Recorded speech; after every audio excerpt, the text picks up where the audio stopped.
la verdad yo pensaba qué gran desafío escribir una editorial política, lo es siempre, pero en este contexto y en estos últimos días de tanto, qué gran desafío sentarse a escribir, a ordenar y a poder ponerlo en palabras. Así que te damos la bienvenida y te escuchamos con tu editorial. Bueno, buenas tardes, compañeros, compañeras. Feliz cumpleaños a nuestra nueva en la radio. Y encarando esta editorial ante una realidad sin tregua. Porque vemos un mundo en guerra, con la barbarie imperialista transmitida desde las pantallas de televisión y viendo cómo Israel rompió el alto el fuego en menos de 6 horas. Una guerra que parece, pero que no es tan lejana, cuando vemos las consecuencias, por ejemplo, en el precio de los combustibles y su inevitable traslado a los precios, en particular de los alimentos.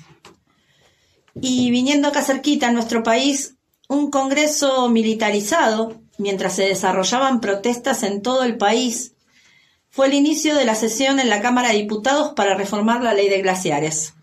Y otra vez, presos y presas en Mendoza por defender el agua pura. Y otra vez, un consenso de dólares frescos entre libertarios, peronistas y radicales. Ahí lo votaron. En el mismo Congreso que convocó a audiencias públicas para las que se anotaron más de 100.000 personas y solo permitieron que hable menos del 1%. Una truchada total, y así y todo, casi el 90% de los que pudieron hablar se manifestaron en contra de esa reforma. Estamos transitando un abril que expone a cielo abierto las pretensiones de atraer desesperadamente dólares que queden de esos irrisorios 1,5% de regalías de lo que se exporta, después de saquear todo. Pero también un abril con historia, un mendozazo, lejano del 72, y uno que se siente necesario en esta actualidad ante la realidad que nos abruma cada día. Y un abril con recuerdos de tragedia. El pasado 4 se cumplieron 19 años del asesinato del maestro neuquino Carlos Fuentealba.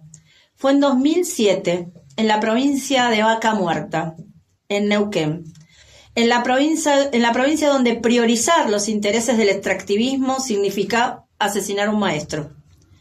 En aquel 2007, unos días después, el 9 de abril, la docencia a lo largo y ancho del país le impuso un paro nacional a la CETERA. Miles se movilizaron, junto a jubilados, jubiladas, en la víspera de un paro nacional convocado por la CGT y la CTA. Aquel año fundamos nuestra corriente docente nacional 9 de abril, que hoy está presente en decenas de provincias y sindicatos.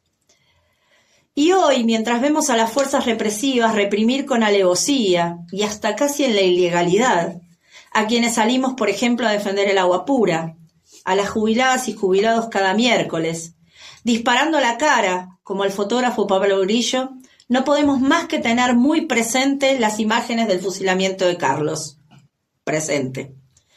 Aquel 4 de abril del año 2007, Carlos Fuentealba fue uno de los maestros que fueron a cortar la ruta en Arroyito, en Neuquén, por aumento de salario. La docencia ante este terrible hecho quedó primero choqueada, pero lejos de paralizarnos, nos organizamos por escuela e impusimos un paro nacional, el primero que CETERA tuvo que llamar bajo el gobierno de Néstor Kirchner. La terrible noticia la recibíamos mientras estábamos en las escuelas dando clase, con bronca, porque debía haber habido un paro antes, que rodara de solidaridad a todas las provincias que estaban en lucha hacía semanas. En aquel momento no había WhatsApp como ahora para que corriera rápido la noticia, pero nos empezamos a llamar entre todos y todas. Todo fue dolor y mucha bronca. Pero había en simultáneo otros conflictos salariales. Además de Neuquén, estaban en paro Salta, con su destacado movimiento autoconvocado, Santa Cruz. Fueron huelgas durísimas, largas. Incluso en la provincia patagónica renunció el gobernador. Desde todo el país colaborábamos con fondo de huelgas que juntábamos en peñas, rifas, festivales, en todas las escuelas, en todas las ciudades. una tradición que necesitamos recuperar. Era la previa Semana Santa, y la setera, como es su costumbre, había dejado aisladas las luchas. El canto que se escuchó ese 9 de abril fue: setera, yo te quiero preguntar si hacía falta un muerto para un paro nacional. La movilización se organizó desde cada escuela durante todo el fin de semana. Habían matado a uno de los nuestros. La reacción masiva a ese brutal crimen se hizo sentir en las calles.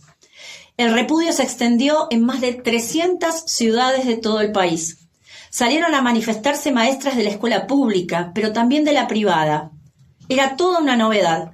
Participaron estudiantes, trabajadores estatales que pararon con ATE y otros trabajadores que pudieron zafar de su laburo pese a que la CGT, que por ese entonces dirigía Moyano, no llamó a movilizar. Esa jornada de luto la transformamos decenas de miles en una jornada de lucha. El grito fue fuerte y colectivo. Esa es la perspectiva que tomamos como bandera para fundar nuestra corriente unas pocas semanas después. En el receso invernal de ese año viajamos a Neuquén. Fuimos a Arroyito, fuimos a Sanón. Hicimos un plenario y ahí dimos un mensaje claro, contra la resignación, que es lo que alentaba la burocracia peronista de ese entonces, nada muy distinto a lo de ahora. Allí fundamos nuestra corriente nacional 9 de abril, con casi 50 docentes, que éramos de Neuquén, Ciudad de Buenos Aires, La Plata, Lomas de Zamora, Matanza, Quilmes, Bahía Blanca, Tigre, Córdoba y Mendoza. Dejamos nuestra huella en una pequeña pared sobre la ruta escribiendo: la sangre obrera es lucha y es bandera. Neuquén era la tierra de los fogoneros y de los obreros de Sanón, mientras Sovich pretendía justificar así su accionar asesino. Ellos justificaron la represión diciendo que eran respuesta a una docencia violenta, que usaba la gomera contra la policía. Pero nosotros llenamos las calles y llenamos de cerámicos de Sanón decenas, centenares de escuelas pidiendo justicia para Fuente Alba, en todas las escuelas del país a las que llegamos. Hay un pasado y hay un presente. Estamos en una realidad presente en la que millones pasan hambre, donde recortan programas sociales de escasos 78.000 pesos, donde aumenta el plurimpleo y las paritarias están congeladas. Un país en el que mientras tanto los funcionarios ganan millones, además de tener negocios y corruptelas que estallan todos los días, además de dietas de más de 11 millones y créditos hipotecarios por cientos de millones. Cobros por izquierda de miles de dólares, una casta corrupta y chorra que se ríe de las condiciones en que vivimos la clase trabajadora. Pero ese gobierno está en crisis, al compás de una economía dramática, en un marco donde la Justicia Nacional incluso frenó la aplicación de más de 80 artículos de la reforma laboral por ser anticonstitucional. Y uno de ellos es el que declaraba como servicio esencial de la educación el límite al derecho a huelga. Algo que tenemos que tomar nota. Porque mucha agua corrió bajo el puente desde aquella fundación de nuestra corriente 9 de abril. Hoy estamos en Mendoza, en Jujuy, en Salta, en Tucumán, San Luis, San Juan, Neuquén, Río Negro, Chubut, Santa Fe, Córdoba, en la provincia de Buenos Aires, en la ciudad de Buenos Aires. Somos parte de procesos de recuperación de seccionales y sindicatos provinciales. Y así como hicimos acá, con la experiencia del FURS en la conducción del SUTE, estamos haciendo en diversos lugares. A lo largo de estos años hemos publicado revistas, libros de pedagogía, publicaciones sobre educación en La Izquierda Diario, en Ideas de Izquierda. Tenemos concejalas y diputadas que son docentes, referentes docentes en muchas provincias. Mucho ha corrido. Estamos siendo parte de importantes conflictos provinciales nuevamente, que se están desarrollando. Por ejemplo, hay un proceso enorme, inmenso en Catamarca, con autoconvocatorias. En Chubut, en Corrientes. En Córdoba, por ejemplo, se votó masivamente seguir la lucha, a pesar de la política otra vez de la conducción, en este caso de UPC, que se jugó a que se aceptara la propuesta del gobierno. ¿Le suena? Pero el 92% pidió seguir por un aumento del 40%. Más de la mitad exigieron un nuevo paro de 72 horas y la mayoría pide que se devuelvan los descuentos por los días de paro. Además, cientos de mandatos plantearon que renuncie el secretario general. Toda una experiencia muy, muy entusiasmante. No es para menos. Somos una corriente que desde las escuelas hace pedagogía, tratando de unir las demandas por la educación de los y las docentes, unir las escuelas a las demandas de toda la comunidad educativa. Somos una corriente que no se vende, que apuesta a la unidad de base, en base a acuerdos de principios para la lucha, y seguimos proponiéndonos recuperar nuestros sindicatos, y en nuestro caso el SUTE. Somos parte también del Frente de Izquierda, porque queremos dar la pelea en el terreno político y enfrentar a los partidos patronales y poder difundir nuestras ideas por millones. Junto a Miriam Bregman, Nicolás del Caño, Cristian Castillo, tenemos una voz en el Congreso que nos representa por todo esto. Apostamos a la organización por escuela, a delegados y delegadas que representen a los y las trabajadoras, en forma independiente del gobierno y de la conducción que garantiza cada uno de los ataques. Peleamos contra el ajuste de los gobiernos, en defensa de nuestros salarios, de la educación pública, por la ESI, por todos los derechos de las y los pibes, por los bienes comunes naturales. Seguimos reclamando justicia por Fuente Alba, que sigue presente, ahora y siempre, y contra las políticas de saqueo y persecución y criminalización de la protesta. Hoy, como hace 19 años, esa cetera sigue cumpliendo el rol de desmovilizar. El SUTE directamente cogobierna con Cornejo.